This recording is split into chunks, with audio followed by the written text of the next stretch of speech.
наше будущее, наша главная опора и надежда в бесконечном круге жизни. Сегодня перед нами они выступают как...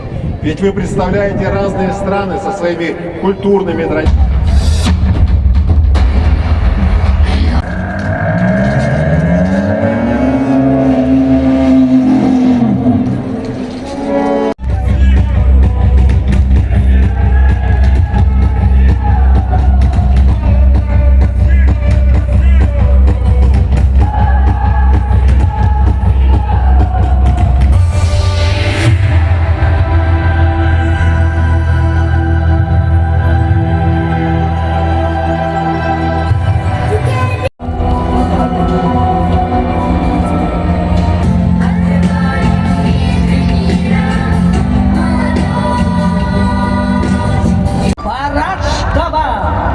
Мастер спорта России по вольной борьбе, судья всероссийской категории, тренер-преподаватель по вольной борьбе, победительница 4-х игр «Дети Азии», призер международного турнира в Турции, призер первенства и победительница первенства России, чемпионка всероссийского турнира в Хабаровске.